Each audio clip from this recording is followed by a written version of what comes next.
అదే RTV app వార్తల్ని క్షణాల్లో చదివే అవకాశం ఉంటుంది. ఒక న్యూస్ పేపర్, ఒక టెలివిజన్ ఛానల్ మీ చేతుల్లో ఎప్పుడూ ఉంటాయి. స్థానిక సంస్థల ఎన్నికల్లో నేతల తలరాతను మార్చేది కుటుంబ నేపథ్యం. ప్రాదేశిక ఎన్నికల్లో పార్టీ జెండాలపై వారికి గెలుపొరుస్తుంది. కాకపోతే సార్వత్రిక ఎన్నికల్లో మాత్రం సామాజిక వర్గాల సీక్వెన్స్ ఆయా నేతల తలరాతను మార్చే క్రమంలో 2024లో ఇప్పటికే వివిధ సామాజిక వర్గాలకు సంబంధించినటువంటి కార్పొరేట్ చైర్మన్లను నియమించారు. ఆయా సామాజిక వర్గాలు ఆ నేతలను తలరాతను మార్చే క్రమంలో ఆ సామాజిక వర్గం ఎలా అభివృద్ధి చెందుతుంది, ఇటు ప్రతిపక్షం అదేవిధంగా అధికార పార్టీలో ఉన్నటువంటి ఆ సామాజిక వర్గాలు బ్రతుకులు మార్చేందుకు వారు చేపట్టిన ఆ పదవులకి ఎటువంటి చిక్కులు ఎదురవుతాయన్న విషయం మనతో మాట్లాడిన కళింగ కామట్ వైస్ చైర్మన్ రాష్ట్ర చైర్మన్ అందవరం సూరిబాబు ఉన్నారు. రానున్న సార్వత్రిక ఎన్నికల్లో ఆ సామాజిక వర్గం ఏ విధంగా ఎవరైతే అభ్యర్థికి గెలుపు దోహదపడుతున్న విషయం ఆయన అడిగి తెలుసుకుందాం. చూస్తే సార్వత్రిక ఎన్నికల్లో సీట్లు కేటాయించిన దగ్గర నుండి నేతల తలరాతను మార్చేంత వరకు కూడా సామాజిక వర్గం సీక్వెన్స్ అనేది ఒక కొలమానంగా తీసుకుంటారు. ఈరోజు కళింగ కాముట్లు శ్రీకాకుళం జిల్లాలో కేవలం తురుపు మొక్కలే, అవునా? శ్రీకాకుళం జిల్లాకి పుట్టినిల్లి కళింగ వయసులో, ఇక్కడ బేస్ కళింగ వయసు. ఒరిస్సా రాష్ట్రంతో మనం విడిపోయిన తర్వాత ఆంధ్రప్రదేశ్లో ఏర్పడుతుంది, శ్రీకాకుళం జిల్లా ఏర్పడుతుంది. ఈ జిల్లాకి ఎక్కువ ఇక్కడి నుంచే చాలామంది వ్యాపార రీత్యా, బతుకు రీత్యా, విద్య రీత్యా, ఆరోగ్య రీత్యా ఇతర ప్రాంతాలకు కూడా వెళ్ళారు. మేము ఎక్కువగా ఈ 3 జిల్లాలు ఓల్డ్ 3 డిస్ట్రిక్ట్స్ తీసుకుంటే సుమారు ఒక 3,50,000 మంది మేము కళింగ వయసులో జనాభా ఉంది. మరి మాకు ప్రత్యక్ష ఎన్నికల్లో పోటీ చేసే అవకాశాలు చాలా తక్కువ ఉన్నాయి. ఇప్పుడు 1962లో తౌటి గారు ఎమ్మెల్యే చేశారు. ఆ తర్వాత మున్సిపల్ చైర్మన్గా కళింగ వయసులు చాలామంది చేశారు. సర్పంచులుగా, మేజర్ పంచాయత్ సర్పంచులుగా, మరి మండల పార్టీ ఎంపీపీలుగా చాలామంది కళింగ వయసులు చేశారు. ఈరోజు ఈ రిజర్వేషన్ ప్యాటర్న్ వచ్చినప్పటి తర్వాత కొన్ని ఎస్సీకి హెడ్ క్వార్టర్స్ పంచాయతీ కూడా ఎస్సీస్కి వెళ్ళిపోవడం వల్ల నర్సంపేట కానీ, టెక్కల కానీ, సోంపేట కానీ, మరి అదే రకంగా మన ఇరమండలం కానీ, కొత్తూరు అనేక పంచాయతీలు ఎస్సీస్ అయిపోయి హెడ్ క్వార్టర్స్ని ఎస్సీ రిజర్వేషన్స్లో హెడ్ క్వార్టర్స్లో ఎక్కువ ఎస్సీ రిజర్వేషన్ పర్సన్ పోయాయి. అయినప్పుడు కూడా కళింగ వయసులో రాజ్యాధికారంగా కొంతమంది సర్పంచులు అయ్యాం, కొంత ఎంపీటీసీలు అయ్యాం. ఎమ్మెల్యే ఇప్పుడు మా ముఖ్యమంత్రి గారు చెప్పారు, మాకు జగన్మోహన్ రెడ్డి గారు పాదయాత్రలో ఏం చెప్పారు, ఆయన ప్రతిపక్ష నాయకుడిగా కళింగ వయసులో పోటీ చేసే సామర్థ్యం, ప్రత్యక్ష ఎన్నికల్లో సామర్థ్యం లేకపోయినా చాలా పదవులకి అర్హులని చెప్పారు. చాలామంది పదవులు ఇచ్చారు. అంటే అసెంబ్లీకి మీరు పాలనకు పనికిరారా, లేకపోతే ఆర్థిక పరిపుష్టి మీకు ఏమైనా ఆటంకం కల్పిస్తున్నారు? ముఖ్యమంత్రి ఆ మాట అన్నారు అని అంటే వివిధ పదవులకే మీరు పరిమితం తప్ప అసెంబ్లీలో ఎందుకు అడుగుపెట్టే అవకాశం మీకు? ఇంతలా స్ట్రెంగ్త్ ఉంది, పబ్లిక్ ఉంది, ఓటర్స్ ఉన్నారు, డిసైడ్ ఫ్యాక్టర్లుగా వ్యవహరిస్తున్న మిమ్మల్ని ఎందుకు ఇంత నిర్లక్ష్యం? ఇప్పుడు ఈ జిల్లాలో మేజర్ కమ్యూనిటీ కాపు, కాలింగులు, వేలమాసు, యాదవాసు, ఫిషర్మెన్తో మేము కూడా తర్వాత ఉన్నాం. మేము వచ్చినప్పుడు మనం 8 కాన్స్టిట్యూన్సీలో మనం 10 వదిలేండి 8 కాన్స్టిట్యూన్సీలో మనం తీసుకుంటే పరిస్థితి వచ్చినప్పుడల్లా ఆయన యాదవకి ఎమ్మెల్సీ ఇచ్చారు, నరసింహారావు గారికి. ఈరోజు ఫిషర్మెన్ కమ్యూనిటీకి మన అప్పలరాజు గారికి ఎమ్మెల్యే ఇచ్చి మంత్రి ఇచ్చారు. 2 వెలమలకి ఇచ్చాడు ఎమ్మెల్యే సీటు, 2 కాపులకు మంది ఎమ్మెల్యే ఇచ్చాడు, కాలింగులకి స్పీకర్ ఇచ్చాడు, వెలమలకి మంత్రి ఇచ్చాడు, ఈరోజు ఎమ్మెల్యే సీట్లు ఇచ్చాడు. ఈరోజు బీసీ మహిళకి ఈరోజు జిల్లా పరిషత్ చైర్మన్ ఇచ్చి ఎమ్మెల్యే సీట్ ఇచ్చాడు. అన్ని సమవర్గ ఇంతలాగా సామాజిక న్యాయం చేసిన వ్యక్తి రాష్ట్రంలో ఏ ముఖ్యమంత్రి గతంలో చేయలేదు, భవిష్యత్తులో అప్పుడు చేయలేడు కూడా. ఆ సమన్వయంలో మీకు సముచిత న్యాయం జరిగిందా?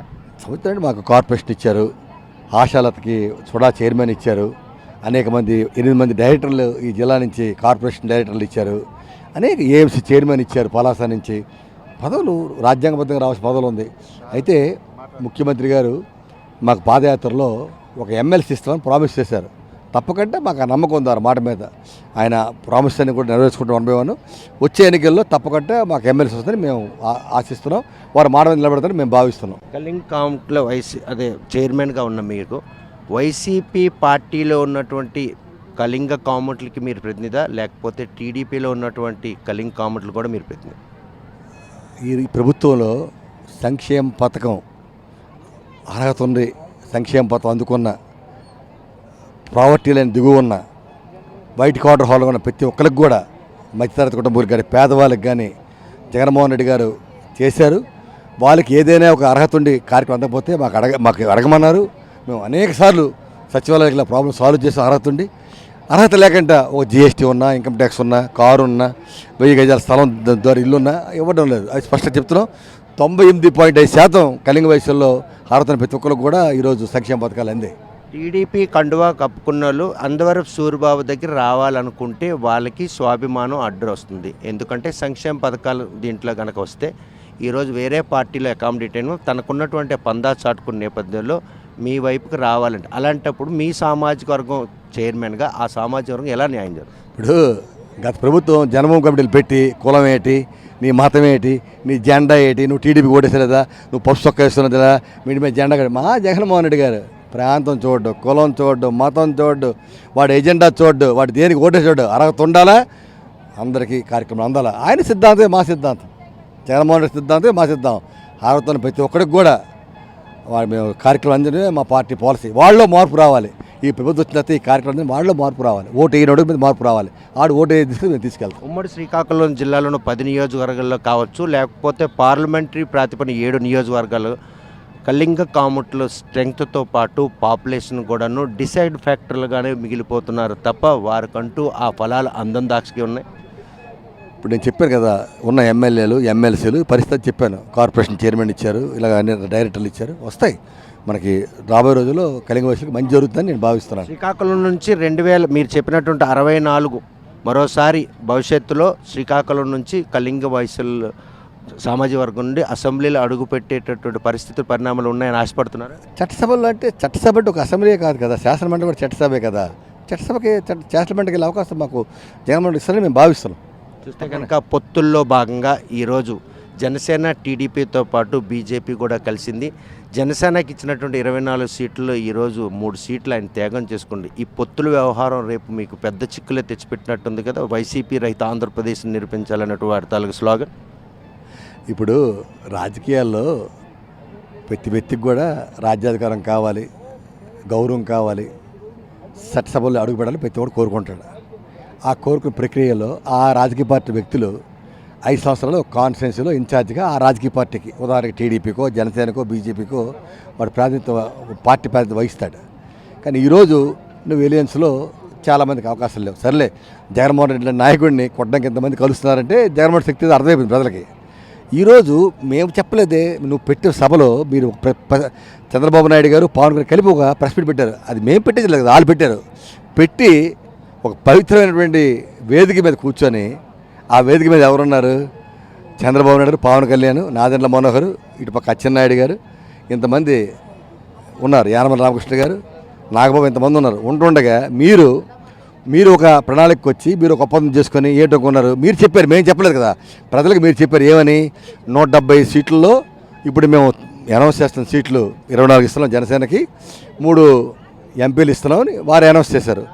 చంద్రబాబు నాయుడు కొన్ని అసెంబ్లీ సీట్లు అనౌన్స్ చేశారు. మీరు అనౌన్స్ చేసుకుంది మీరు నిలబెట్టకపోతే మేమేం చేయగలం? పొత్తు మీద మీరు రోజు 24 అన్నావు, అసెంబ్లీ 21కి వచ్చావు, పార్లమెంట్ 3 అన్నావు, 2కి వచ్చావు. రేపు ఇంకెన్నికి వస్తావు మాకు తెలియదు. కేంద్రంలో వాళ్ళు ఒక ప్రెస్ నోటీలు ఇచ్చేశారు బీజేపీ, మేము ఎన్డీఏలోకి టీడీపీ చేరుతుందని, మేము దానికి ఒప్పుకున్నామని. అక్కడ ఏంటి లీక్ చేశారు చంద్రబాబు నాయుడు గారు? వాళ్ళకి 6 పార్లమెంట్లు 6 శాసనసభలు లీక్ చేశారు. మేము లీక్ చేయలేదు కదా, చంద్రబాబు నాయుడు గారు ప్రెస్కి లీక్ చేసి కేడర్ ఇంటిమేషన్ ఇచ్చాడు. 6 ఎమ్మెల్యేలు 6 ఎమ్మెల్యే. ఇప్పుడు తీరా చూస్తే 24 గల జనసేనకి 21 అయ్యింది, 3 పార్లమెంట్లు 2 అయ్యాయి. బీజేపీది 5 పార్లమెంట్లో 6 చేసి 1 జనసేన తీసుకున్నారు. ఇప్పుడు 6లో 3 జనసేన 1 టీడీపీని తీసుకున్నారు. మేము చెప్పేవాట పొత్తులో రేపొద్దు ఏమన్నది? వాళ్ళు బీజేపీ వాళ్ళు జనసేన అడుగుతారు, ముందే అడిగారు 4:2:1 అన్నారు. వాళ్ళు మేము అనలేదు. అది బీజేపీ వాళ్ళు జనసేన పెట్టిన ప్రపోజల్ ఏంటి చంద్రబాబు నాయుడు గారికి? 4:2:1 అంటే ఒక పార్లమెంట్ కాన్స్టిట్యూన్సీ. సీట్లు పెట్టవాడ వ్యవహారం చూస్తుంటే వారు అనుకున్నటువంటి వైసీపీ రహిత ఆంధ్రప్రదేశ్ స్థాపనకు వారు వేసుకున్నటువంటి వ్యూహం ఇంపాసిబుల్. ఇప్పుడు 4:2:1 మేము చెప్పామేంటి? అమిత్ షా గారు చెప్పారా, పవన్ కళ్యాణ్ చెప్పాడా? అసలు ఎందుకు అది? ఒక పార్లమెంట్లో 4 టీడీపీ, 2 జనసేన, 1 బీజేపీని మేము చెప్పలేదే. దాని ప్రకారం ఎన్ని అవుతాయి? 25 పార్లమెంట్ అయితే 50 జనసేనకు రావాలి, 25 అసెంబ్లీ సీట్లు బీజేపీకి రావాలి. వాళ్ళు తగ్గించుకుంటే మేమేం చేస్తాం? వాళ్ళు పెట్టిన ఫార్ములా వాళ్ళే యాక్సెప్ట్ చేయరు, వాళ్ళే ఒప్పుకోరు. అయిపోయింది. ఒప్పుకొని వేదిక మీద ఒప్పుకొని సీట్లు కూడా కన్ఫర్మ్ కాలేదు. ఇంకెన్ని ఉంటాయి చూద్దాం. జగన్మోహన్ రెడ్డి గారి మీద ఎన్ని రకాల కుట్రలు చేస్తారో చూద్దాం. ప్రజలు ఉన్నారు, అంతిమ విజయం ప్రజలు ఆయనతో ఉన్నారు. ఆయన ముఖ్యమంత్రి గెలిపిస్తారు. ఇన్ని స్కీములు, ఇన్ని రకాల ఆర్థిక ఒక్క మాట అండి, సీఎం గారు ఒక మాట అన్నారు, మీ కుటుంబానికి మంచి చేస్తామంటే నాకు ఓటేయమన్నాడు. అంతకన్నా పెద్ద వ్యక్తిత్వం, దార్శనికుడు, మానవత్వం ఇంకెవరుంటారు జగన్మోహన్ రెడ్డి గారి లాగా? ఆలోచించండి. ఇటువంటి పరిణామాలు చోటు చేసుకున్న విషయంలో వై నాట్ 175 స్లోగన్ ఫలిస్తుందా? సార్, ఒక రాజకీయ పార్టీ మేము ఒక్క సీటు కూడా ఇతర పార్టీలకు ఇవ్వలేదు. ఇతర పార్టీ మేము అడగలేదు సాయం. మేము 170 సీట్లు అసెంబ్లీ 25 పార్లమెంట్ పోటీ చేస్తాం. గతంలో 22 పార్లమెంట్లు ఇచ్చారు, 151 అసెంబ్లీ ఇచ్చారు. ముఖ్యమంత్రి గారు నమ్మకంతో ఉన్నారు ఎందుకు రావని. మేము ఆ ప్రయత్నంలో ఉన్నాం. రాజకీయ పార్టీలో ఆ ప్రయత్నంలో ఉండడం తప్పులేదు కదా. 175 మనం ఒక 10th మన ఎగ్జామ్కి వెళ్తే మన అబ్బాయికి 100 మార్కులు వస్తే మనం ఆశిస్తాం. అలాగే మా నాయకుడు 175 వస్తే మేము ఆశిస్తున్నాం. మేము డెఫినెట్గా దాని ప్రయత్నం చేస్తాం. దానికి మాకు అన్ని వ్యవస్థలు ఉన్నాయి. జిల్లా పార్టీలు ఉన్నాయి, రాష్ట్ర అనుబంధ సంఘాలు ఉన్నాయి, రీజనల్ కోర్టు వ్యవస్థ ఉంది, మాకు అన్ని వ్యవస్థలు ఉంది. ఐపాక్ మేము మాకు సహాయం చేస్తుందో పక్క నుంచి మా పొలిటికల్ ఇన్స్టిట్యూషన్ అది. అనేక ఆర్గనైజేషన్స్ ఉన్నాయి, మా కార్యకర్తలు ఉన్నారు, మా గ్రామ కమిటీలు ఉన్నాయి, జిల్లా కమిటీలు ఉన్నాయి, అనుమతి కమిటీలు ఉన్నాయి. మీకు ఏమున్నాయి, మీ జనసేనకి ఏమున్నాయి? ప్రస్తుతం చూస్తే కనుక వచ్చే సార్వత్రిక ఎన్నికల్లో సామాజిక వర్గాల సీక్వెన్స్ ప్రాతిపదికన అభ్యర్థుల ఎంపికతో పాటు ఆ అభ్యర్థుల గెలుపుకు కూడా ఆ సామాజిక ఓట్లు ఎంతగానో దోహదపడతాయి. కాకపోతే కళింగ కామెంట్ల విషయంలో మాత్రం చట్టసభలకు పోటీ చేసేటటువంటి పరిస్థితులు లేని నేపథ్యంలో మిగిలిన ఏవైతే పదవులు ఉన్నాయో ఆ పదవులకు మాత్రం వారిని ఎంపిక చేయడం జరిగింది. దాంతో సంతృప్తం. భవిష్యత్తులో మాత్రం 1964 ఘటన మరొకసారి పునరావృతం. భవిష్యత్తులో చట్టసభల్లో అడుగుపెట్టే అవకాశం మాత్రం తనకు లభిస్తుందని ఆశాభావం వ్యక్తం చేస్తున్నారు. మరోవైపు పొత్తుల వ్యవహారంలో ఇచ్చిన సీట్లు కూడాను చేజార్చుకున్నటువంటి జనసేన ఈరోజు ఈ పొత్తుల వ్యవహారంలో ఎలా రేపు వారు పొత్తు ప్రభుత్వం గెలిపించుకుంటారని కూడా ఆయన ఎద్దేవా చేస్తున్నారు. ఈ తరుణంలో బీజేపీ, టీడీపీ, జనసేనతో పాటు వామపక్షాలు కూడా మూకుమ్మడిగా జగన్పై చేస్తున్నటువంటి ఈ ప్రయత్నం ఎట్టి పరిస్థితుల్లో ప్రజల పక్షాన నిలిచినటువంటి జగన్మోహన్ రెడ్డి మరోసారి ఈ రాష్ట్రానికి సీఎం చేస్తారన్న ఎటువంటి అతిశక్తి లేని సూర్యబాబు స్పష్టం చేస్తున్నారు. వీడియో జర్నలిస్ట్ రామకృష్ణతో సత్యం, RTV శ్రీకాకుళం. మరిన్ని వీడియోస్ కోసం ఛానల్ ని సబ్స్క్రైబ్ చేయండి. లేటెస్ట్ అప్డేట్స్ కోసం వాట్సాప్ ఛానల్ ని ఫాలో చేయండి. అండ్ లింక్ డిస్క్రిప్షన్ లో ఉంది.